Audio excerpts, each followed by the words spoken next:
We did Vegas in New Year's. Wife wanted to get out. She wanted to do something. I said, let's go to Vegas. And it started off well, ended bad. I drank champagne and mixed it with tequila. Not a good idea, I'll tell you that right now. Got a little dizzy. I think they call it blacking out. Yeah, did that. That's what they call it. No. You know, the whole night was explained to me. Woke up. I had my dress pants on, but one of the legs of my underwear were out. So half of my underwear were on, but my dress pants were up. And I was in the bathroom, and my wife said, I just let you sleep there because you kept saying that was your happy place. So I literally had a rough morning. I kicked off the new year, you know, with a massive headache, but it was well worth it. We had a good time, man. Me, my whole team went out there, and we just celebrated. We celebrated an amazing year. Yeah, and I think this year's going to be better than last year. I think so. Don't you? Every year gets better. So you went to Aspen because I talked to you there. Do you ski? I'm starting to. I'm starting to ski. My kids ski. Yeah. And there's nothing that I can't do without them. So if they do something, they want my involvement. Yeah. And it's at a point now where it's not safe for me because they want to do the big hills. They want to go down the big slopes. And my son has gotten really good. And it's me slowing him down. But kids have no fear about getting hurt, none at all. He was jumping ramps. Look at him. Look at his little ass. Look at him right there. He has no fear at all. And that's me in front of him just trying to slow him down. So I make him stop at every intersection, and he hates it. He's like, let's keep going. Look at it stop. That's amazing. Well, That's kids me are taking a break. Kids are really good skiers, and I was going to say because they have less to fall, but you would also. I mean, right? I mean, that's.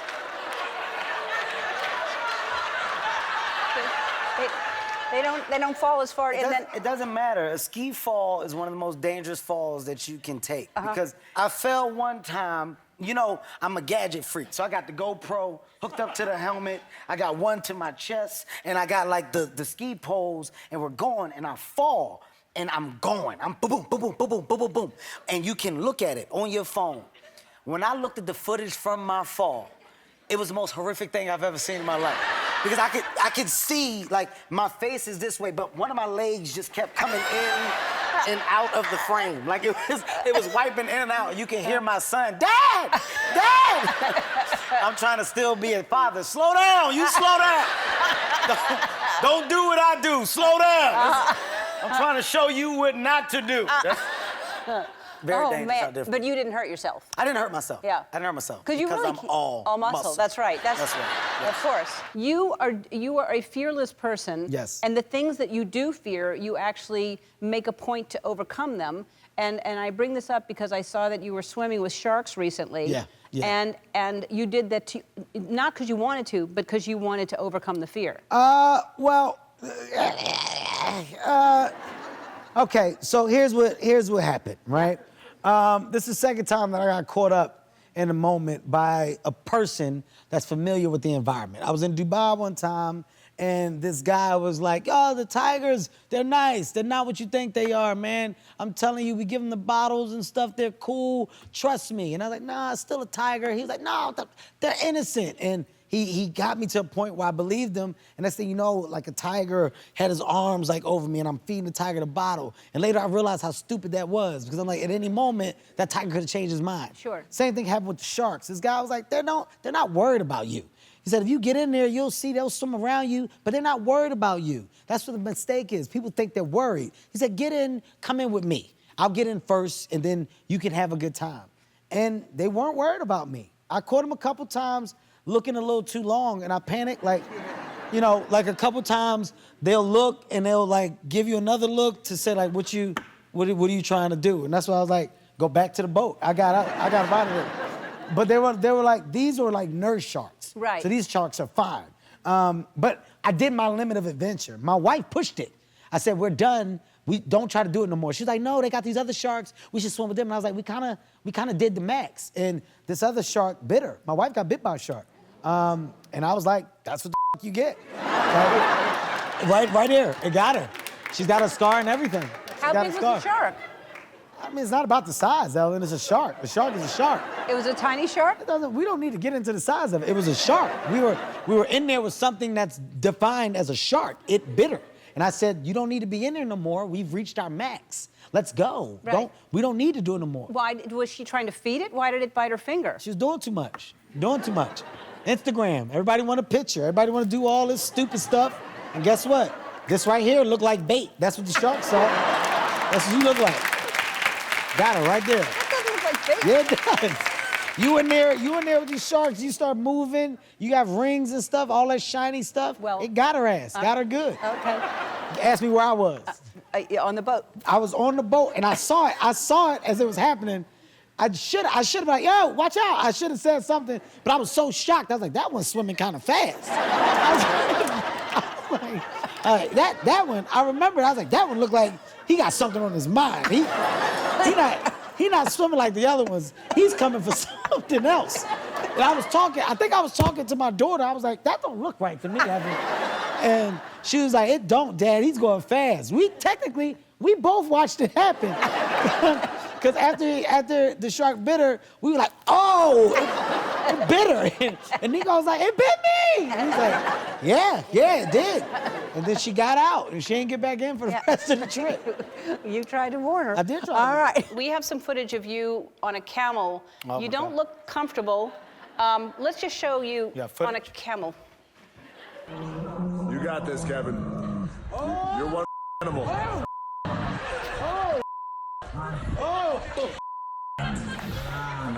You got it, brother. You okay? I thought I was gonna come forward. I wish you did. Well, what's your... Yeah, well, you don't have to clap for that. You don't have to clap. What you guys are looking at is racism. If you look at that camel, okay, I want you to look at two different things. DJ's smiling, he's having the time of his life. His camel isn't making noise. His camel didn't do anything wrong. I had the only problematic camel. I don't throw the racism card around. I don't do that. I don't do that. But when you're dealing with it, you're dealing with it. I complained. I filed complaints with our HR department against that camel. I did everything I could to get a different camel. Nobody gave me a different camel. Me and that camel had a problem from the beginning of the shoot to the end of the shoot, okay? And here's the thing. Sometimes you need to bring attention to things that don't get the right attention brought to them, and that camel shouldn't work in his business again. And if I can be a part of stopping that, then I will. But that was a problem, and everybody laughed. That was all fun and games. Everybody else, that was life or death for me. That's what that was. It was really, you're laughing. I'm not laughing. I'm very serious. Yeah, well, that's a shame, and we'll make sure that camel never works again. You went on your honeymoon to St. Barts, right? Yes, we did. Which, there's not any photographers there ever, are they? There's lots of photographers there, and you were jumping off a boat, which I'm so impressed by this shot. Look at, and it's... Yeah, that's perfect form. No, the next one is perfect form. Look at that. Yep. That's the next picture you guys don't see, my trunks came off. Yeah, I was butt ball in that water. Gave a couple fish a surprise they didn't expect to get. The bad part is that the people that were on the boat, the staff on the boat, I came back up because I didn't see my trunks at first. So I'm just laying in the water, and my wife is like, excuse me, you out here skinny dipping? I was like, didn't plan on it. I don't know where the trunks are, so I had to literally go back out to find my trunks. How do you not know that your trunks are gone? How do you not feel that? I got a lot of junk, Ellen, you know. I didn't know what was going on, okay? I thought something was swimming around my ankle. Twitch!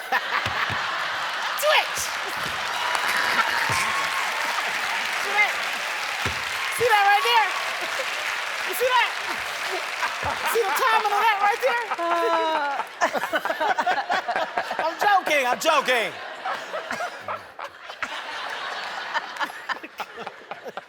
Oh my God. How come I didn't go on your vacation with you to Aspen? You didn't invite me there. Well, you know what? I wanted to keep it to me and my kids, first of all. My kids asked me for a white Christmas. They said, Dad, we want to be around some snow. And I was like, you know what? We've never been to Aspen together.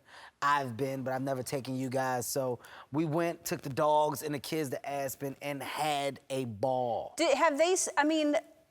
Have you skied? Have they skied? No, but what we're really good at is taking pictures. If you notice here, it looks like we know what we're doing, doesn't it? I said, kids, everybody turn sideways so we don't move. No, there's some skiing going on. No, this is my son. Now, I know you guys probably didn't know which one was me. I'm the one on the, that's my son. My son picked it up fast. So I was on the kiddie slope. I had no problem with being there at all. My son picked it up better than all of us, man. And he was flying, but he made me go with him. But he could turn. You know, in skiing, it's all about the turns. So I tried to do it one time, and I felt something in my knee. And I told the instructor, I said, hey, I don't know what he's doing, but slow him down. Because he's doing it too fast. And my son kept wanting to do bigger hills, and I was like, no. So I lied to him. I said, that's how black people die. Like, we go, look, I have no problem with lying to my kids. I said, right there, that's where we die. I said, so if you wanna die, then I'll go with you, but that's what it is. It's death right there. Yeah, it was a good lie. He cried a little bit. He was like, but I don't wanna lose you. I was like, that's my point. I don't wanna die here. And it was in Miami, and how was the weather there? You know, it was hot. It was a different level of hot. You ever sweat to the point where you feel like something's wrong with your appearance? Like, no, there was one moment where I felt like an oil spill. Like, I remember, like, we were shooting, and I was like, no, guys, quite sure something's really coming off me right now. No, okay, let's just keep rolling. Nope, there's definitely mud in my butt right now, 100%. Like, the heat, it was a disrespectful level of heat. Like, I felt like the devil was, like, just on set. Like, it was like there was no breeze. Like, they would bring these fans out, and I was like, all you're doing is making the heat reach me faster. Like, it's like, stop. But it was worth it, man. We got great stuff. You know, what we needed to get from Miami, we got from Miami, and it acted as great scenery. Yeah. But it was just a different level of heat. Yeah, that humidity is quite something. And then you went to, did you go to Thailand? I did go to Thailand. With Ludacris? Yes, I did. That sounds like dangerous. Well, it was. Yeah, it wasn't a trip that we thought it was. You know, we definitely went out there expecting something and got something better. But we had some scares. Ludacris almost drowned. I'm gonna say this on television. I saved his life, okay? Okay. Yeah, I saved his life, honestly. I don't know if they give out medals. They do. It's true. It's very true. We're on a boat. We're on a boat, so we're going snorkeling. So this boat docks into, like, the middle of the ocean. Luda decides to get on the boat. It's him and Marco Andretti. They say, no, we don't need the life vest. We're gonna jump off the boat, swim out to where we snorkel at. I was like, it's kind of far. You might want to get the raft to take you out there. He's like, no. I said, well, I'm gonna get on the jet ski, and I'm gonna take the jet ski over, because I got little arms, so I can't tread water for too long. So he said, no, I'm good. I said, fine. So he gets out there, he starts swimming. Something told me. Something said, Kevin, check on Luda. Something just said, look off the boat. And I look off the boat, I'm about to take off on my jet ski. His head is barely above the water. Like, I don't even see his arms, and I can see him spitting water out. And a piece of me said, let him drown, because he was getting, just a piece of me, because he was getting a lot more attention than me out there. Nobody recognized me. Yeah, and I didn't like that. It was like the Bieber incident all over again.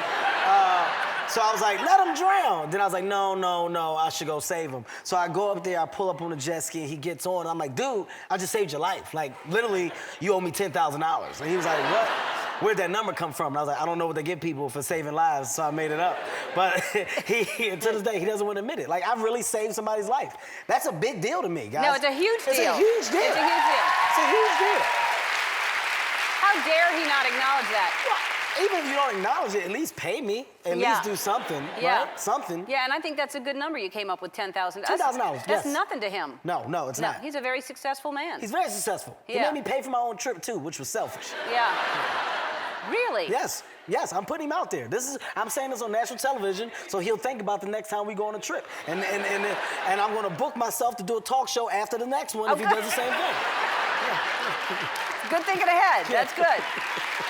Really good. Let's talk about the backyard camp. Whose idea was it? And tell everybody how long it lasted. Well, you know, I'm home. So all of these ideas are my ideas because I come up with stuff. So we were eating dinner one day and I said, you know what? How about tomorrow we make it camp day? And they was like, nah, not interested. And I was like, you don't have a choice. We're going to do it. So I got all the camping gear. You know, we got us the tent.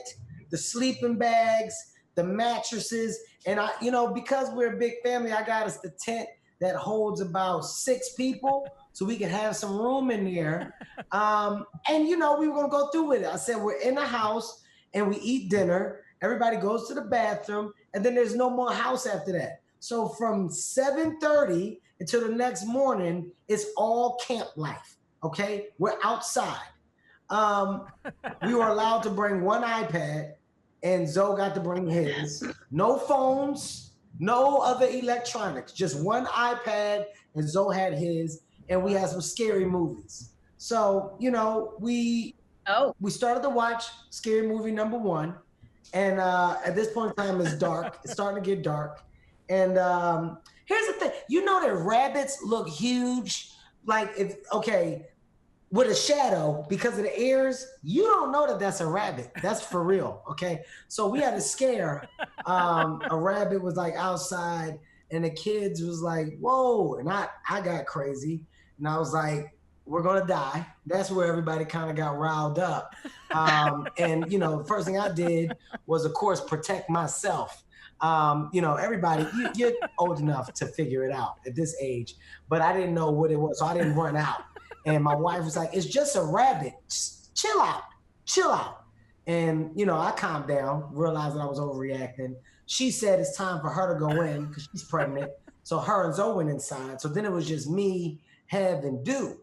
At this point, I'm like, I hope I don't see another rabbit because I don't know if I can take it. If I see a rabbit, I'm leaving the kids. And I found myself talking to the kids, and I was like, I feel like we did it. Y'all think we did it? And it was like, did what? And I was like, this was cool.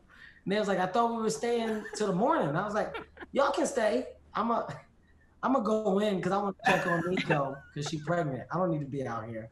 And I left. I got out of there. I checked on them, through the window to make sure that they were still moving and stuff in there, and they were fine. So all in all, it was a success. I went back in the house about 11:30. Yeah, I made it. So 7:30 to 11:30, I was camping.